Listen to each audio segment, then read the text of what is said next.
at masagana raw para sa pagnenegosyo ang taong 2011, mga astrologer. Anong negosyo naman kaya ang papatok ngayong taon?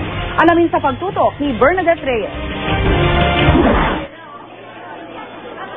Bukod sa pagiging full-time na empleyado, negosyante rin si Ken Enda. Pinasok niya ang food court business nitong 2010. Pandagdag kita sa kanyang buwan ng sweldo bilang ahente. Minsan naman wala naman akong ibang ginagawa sa extra time ko. Instead of doing stupid things, kailangan na lang siguro business na lang. Stir-fried noodles, scramble at siomai ang ilan sa mga nausong food court business. Pagkain pa rin daw ang isa sa mga papatok na negosyo ayon sa Philippine Chamber of Commerce and Industry. Bukod kasi sa pangunahing pangangailangan ng pagkain, lumalaki rin ang populasyon ng Pilipinas. Pati iba't ibang klase ng inumin, papatok din daw lalo na sa summer. Kung first time mo magnegosyo, maaari ka mag-franchise, isang sistema kung saan kumita na ang negosyo o bumenta na ang produkto o serbisyo kaya madaling sundan at palaguin.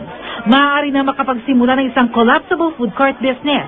Depende sa pwesto, maaaring kumita ng 3,000 hanggang 5,000 pesos kada araw. Yung ating profit is mataas. At the same time, mababa yung capital natin. Sa franchise is hanapan ng magandang pwesto para mabilis yung ROI.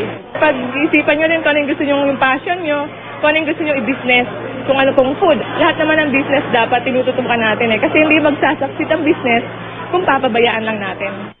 Bernadette Reyes, Nakatutok, 24 Oras.